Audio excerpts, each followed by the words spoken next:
Hello friends, welcome back to our one and only YouTube channel ધર્મિતા Bhabhor. So I hope you all are doing well. લેક્ચરમાં આપણે વાત કરીએ છીએ standard 11થના ઇંગ્લિશનું. Okay, જે read 1 છે autofab technology, એમાં આપણે કમ્પ્રિહેન્શન C3 અને C4 જોવાના છે. પ્રીવિયસ લેક્ચરમાં આપણે એનું ચેપ્ટરનું એક્સપ્લેનેશન જોયું. એના કમ્પ્રિહેન્શન 1ની અંદર 4 થી 5 વાક્યમાં લખવાના આપેલા, સેન્ટેન્સની અંદર આપેલા ક્વેશ્ચન આન્સર જોયા. ઓકે, એના પછી કોઈક એક શું કહેવાય વાક્ય વર્ડ આપેલો છે, એ વર્ડની રિલેટેડ શું વાત કરવામાં આવી છે ચેપ્ટરમાં, એ આપણે અંદર લખ્યું છે. સો હવે moving forward with our comprehension C3.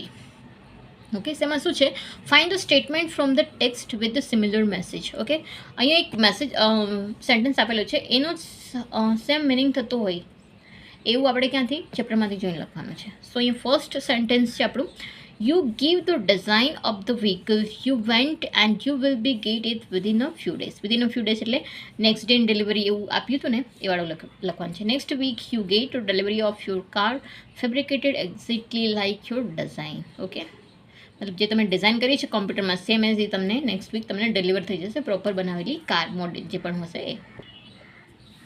તો સેકન્ડ છે, autofab technology will modified chemical structure of molecules and will be created different element. Okay, જે ઓટોફેબ થઈને હશે બહુ બધી વસ્તુ રિસ્ટ્રક્ચર કરી છે કેમિકલ સ્ટ્રક્ચરનું. ઓકે, તો એમાં આપેલું છે, it will be possible to reconstruct rectified tissues and even reversal of the mature tissues decade will be done. Okay, so આ કેમિસ્ટ્રીનું જે વસ્તુ છે રિસાયકલ બિનનું ટિશ્યુઝને રિલેટેડ એ અહીંયા લખેલું છે, reconstruct. Then the next one is The next છે, autofab technology will make the local people say self-reliant. Okay, મતલબ જે કેવી રીતના કે ઓટોફેબ ટેકનોલોજીથી શું થશે, યુનિટ વાઇઝ ઓછા યુનિટ વાઇઝ એ લોકો પ્રોડક્શન કરશે, જેથી કરીને કે શું છે કે લોકો લોકલ જે મજદૂર છે એનો જ એ લોકોને જ કામ પર રાખશે. પછી જે બહારથી આવેલા છે એ લોકો પોતાના ગામ જઈને જે લોકોને પોતાનો બિઝનેસ છે, પોતાનું જે ટેલેન્ટ છે, ત્યાં થતાં જે પણ કામ ધંધા છે એ લોકો પ્રોપરલી કરી શકશે, એનો સેલ્ફ reliant થશે. Okay, this the factories will become a decentralized and the naturally talented village craft worker will be back with a bang. Okay, so એ લોકો પોતાના ગામ પાછા આવીને જે પણ ત્યાંનું ટ્રેડિશન વાઇઝ જે પણ કામ ચાલતા હશે એ લોકો પોતાનું ટેલેન્ટ સાથે ત્યાં આગળ વધી શકે. The fourth one is work gives more joy than product. Okay, joy gives work એટલે કંઈક કામ છે એ તમને તમારી પ્રોડક્ટ કરતાં વધારે, કેમ કે તમને જે વસ્તુ જોઈએ છે એ વસ્તુ તમને પ્રોપર મળી જાય તો એ તમને કેવું આમ ઇઝી સેટિસ્ફેક્શન વધારે આવશે. Okay, in life it is often found that two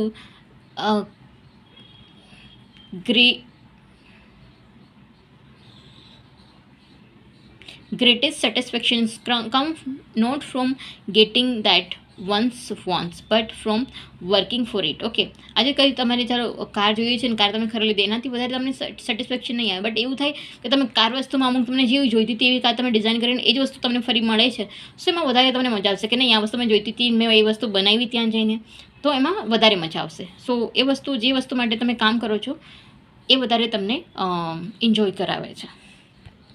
okay, so એ હતું આપણું comprehension C3. Then we are moving forward with our comprehension C4.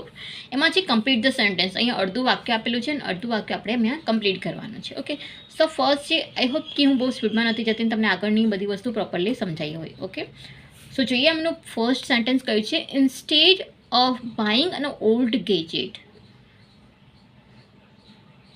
શું કરી શકીએ, we should go for automated fabrication for the desired new things. Okay, શું કરી શકીએ આપણે old ગેજેટને by કરતાં શું કરીએ એ વસ્તુનું યુઝ કરીને આપણે નવી વસ્તુ વસાવી શકીએ, desired new things. Okay, fabricate કરીને એનો યુઝ કરીને રિસાયકલ કરી શકીએ. તો second one is when big factories will disappear. Big factory ક્યારે ડિસઅપિયર થાય છે કે જે એ લોકો યુનિટ વાઇઝ અમુક જે માંગ ડિમાન્ડ છે એ પ્રમાણે નાના યુનિટમાં જે પણ વસ્તુ બનાવે છે એટલા માટેનું જે માસ પ્રોડક્શન છે બંધ થઈ જાય છે. The naturally talented village craft worker will be back to with bank. Okay, શું થાય છે લોકો ગાવ જતા રહે છે અને ત્યાંનું જે બી ટેલેન્ટ છે ત્યાંનું જે ક્રાફ્ટ વર્કર છે એ લોકો ત્યાં કામ કરી શકે પ્રોપરલી. ઓકે, સો જે ફેક્ટરીનું એકદમ બીટ માસ પ્રોડક્શન છે એ ડિસઅપિયર થઈ જાય છે. The third one is to stop again autophagy will help. Okay, autophagy ક્યાં આપણને હેલ્પ કરશે? will help to reconstruct rectified tissues and even reversals of assured tissues decay will be done. Okay, so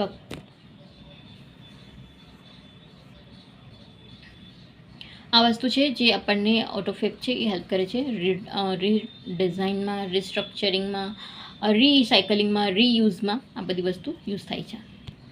The last one is there will be more customer satisfaction because customer will be get what they want but from the working for it. Okay, શું કરે છે? જે વસ્તુ જેને જેવી કાઢે છે એ લોકો મોડેલ તૈયાર કરે છે, એ વસ્તુ તમને નેક્સ્ટ વીક ડિલિવરી થાય છે. કોઈ પણ વસ્તુ છે, નોટ ઇવન કાર, કોઈ પણ એવી વસ્તુઓ છે જે આપણે ખુદ ડિઝાઇન કરે છે, એવી ખુદ ક્વોલિટી છે, ક્વોન્ટિટી, એ બધી વસ્તુ મેજર કરીને બનાવતા હોઈએ તો એનું જે કસ્ટમરનું સેટિસ્ફેક્શન લેવલ છે થોડું વધી જાય. ઓકે, અને જે રિપ્લેસમેન્ટના વધારે આવતા હોય એ ઓછું થઈ જાય. યસ, સો આ તો આપણું કમ્પ્રિહેન્શન C4 અને C3.